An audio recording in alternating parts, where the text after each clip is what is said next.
Dalam Bapa dan Putra dan Roh Kudus. Amin. Allah Bapa di surga, kami mengucap syukur dan terima kasih bahwa kau ingatkan untuk memperhatikan, mencintai anak-anak kecil. Karena dari mereka lah kami belajar untuk mencintai dan memberikan diri kami seluruhnya kepadamu. Bantu kami untuk mencintai anak kecil ya Tuhan. Tidak hanya anak kecil di luar kami, tapi juga inner child kami, anak kecil di dalam diri kami sendiri. Terpujilah namamu kini dan sepanjang segala masa. Amin. Para saudaraku terkasih dalam Kristus, sekali lagi kita melihat bagaimana Yesus mencintai dan memperhatikan anak-anak kecil. Bahkan menegur para murid yang melarang anak-anak kecil datang kepada Yesus. Dan Yesus memberi makna lain daripada anak kecil itu. Kalau kamu tidak menjadi seperti anak kecil ini, kamu tidak akan layak masuk kerajaan surga. Ada beberapa hal yang mau saya sampaikan, bahwa bagaimana kita bisa mencintai anak kecil. Kita cenderung untuk, dalam tanda petik lalai memperhatikan anak kecil itu. Anak kecil itu siapa? Anak-anak kita sendiri, orang-orang di sekitar kita, anak-anak kecil di sekitar kita. Kenapa kita tidak mencintai atau tidak memberikan perhatian kepada anak kecil? Mungkin juga pengalaman masa lalu kita tidak terlalu diperhatikan oleh orang tua kita. Ya, mungkin ya. Dalam tanda petik tidak diperhatikan, kurang dikasih sayang, kurang diberi pembinaan, kurang diberi pelatihan dan seterusnya. Tidak dijadikan mandiri anak-anak itu. Ya. Nah, saudaraku terkasih dalam Kristus, pengalaman seperti inilah yang menjadi dasar kenapa kita tidak mencintai si kecil, anak-anak kecil. Ya, merepotkan, kita sibuk dengan pekerjaan-pekerjaan kita sendiri.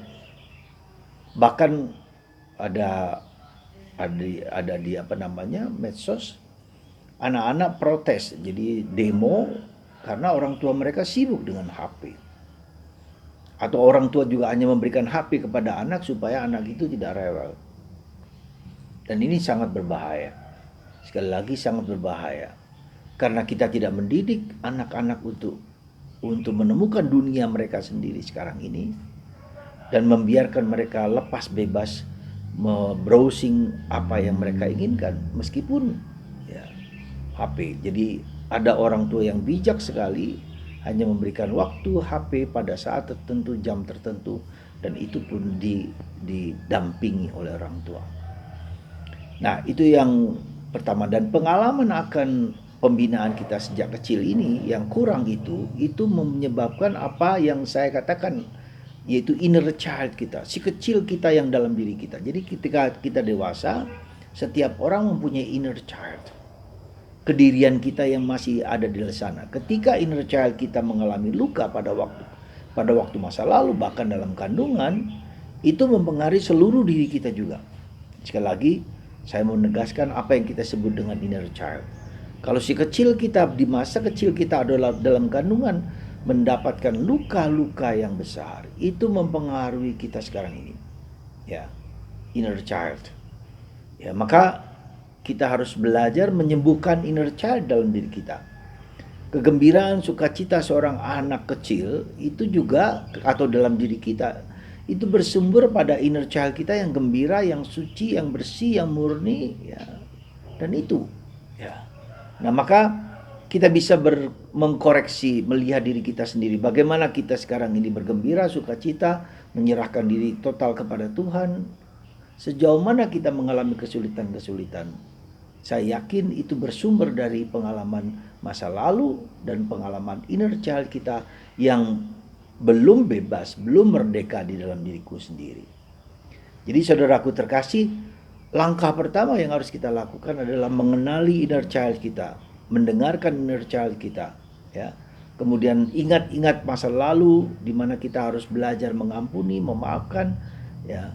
Dan satu hal lagi, seringkali kita sulit mengampuni, sulit ngaku dosa, dan berulang kembali dosa-dosa kita atau kesalahan kita karena inner child kita yang belum dibereskan, belum disembuhkan.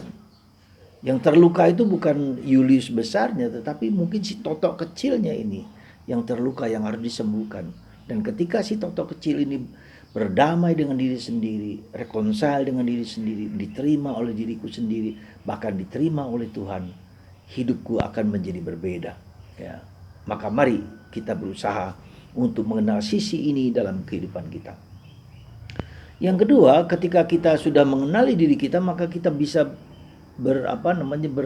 mencintai empati yang lebih dalam kepada anak-anak.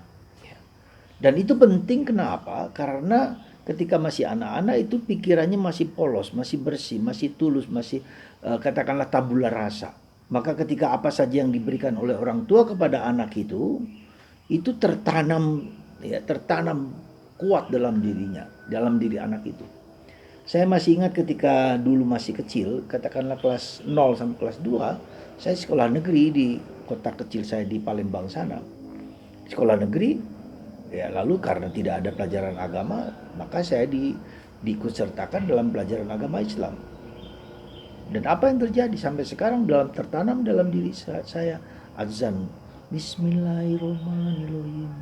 Ya kunu lajinaan anta alaihim Sirotol mustaqim. Nah itu semua masih tertanam dalam diri kita, dalam diri saya. Karena sesuatu yang ditanam oleh guru kita, ya, di mana anak itu hanya mengikuti saja, mengikuti apa yang kita maui. Nah maka penting sekali ketika anak kita masih kecil, ya, kalau sudah dewasa, sudah SMP, SMA menjadi sulit. Ketika TK, SD, itulah orang tua memberikan pendidikan keagamaan, ya. Memberikan pendidikan agama, memberikan nilai-nilai yang baik dalam keluarga, nilai cinta kasih, nilai gotong royong, saling tolong menolong dan seterusnya, nilai-nilai itu, ya, berbelas kasih, cara makan, cara tidur yang baik, itu semua tertanam dalam diri anak itu. Maka efek lain yang penting juga saya katakan di dalam gereja, pentingnya asmika itu. Ya, sekali lagi pentingnya asmika itu. Pendidikan anak-anak di paroki. Beberapa minggu yang lalu saya minta seorang untuk melatih para postulan kami mengajar menjadi guru asmika.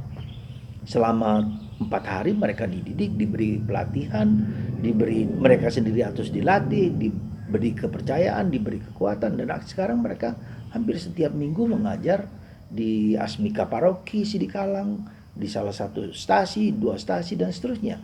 Dan mereka menjadi suka, menjadi gembira, dan anak-anak juga suka menjadi gembira. Nah ini kan menjadi sesuatu, kita menanamkan benih-benih kekatolikan, ya.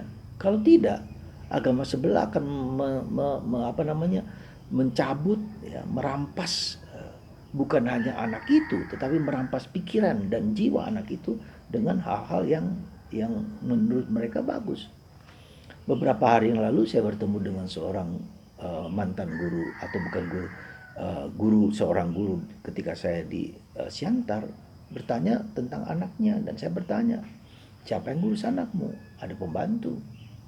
Lalu bagaimana pembantu itu? Lalu mendidik. Akhirnya anak itu, karena pembantu itu beragama sebelah, anak itu mau nggak mau melihat si pembantu ini berdoa, berazan dan seterusnya. Dan itu terpengaruh dalam diri anak. Coba bayangkan. Nah maka para saudaraku terkasih, kalau Anda punya waktu, ya, berikanlah kerasulan Anda kepada asmika, ya, kepada anak-anak kecil, entah apapun bentuknya. Saya selalu salut orang yang keluarga, bapak ibu yang memberikan perhatian kepada anak-anak kecil, ya, dalam gereja, dalam lingkungan, dalam stasi, ya. Semoga Anda dan kita semua diberkati, dikaruniai Tuhan rahmat untuk memberikan perhatian kepada diri kita sendiri, si kecil dalam diri kita. Dan dari situ kita akan melayani anak-anak kecil, semakin mencintai, semakin menguatkan mereka semua. Semoga Anda dan saya dan kita semua mencintai dan membaharui si kecil kita. Karena si kecil itulah Yesus mengatakan menjadi syarat untuk masuk kerajaan surga. Kalau kamu tidak menjadi seperti anak kecil, menyerahkan seluruh diri, mempercayakan seluruh dirimu kepada Tuhan, kamu tidak akan layak masuk kerajaan surga. Begitu luar biasa surga itu. Tuhan memberkati kita semua, Bapa dan Putra dan Roh Kudus. Amin.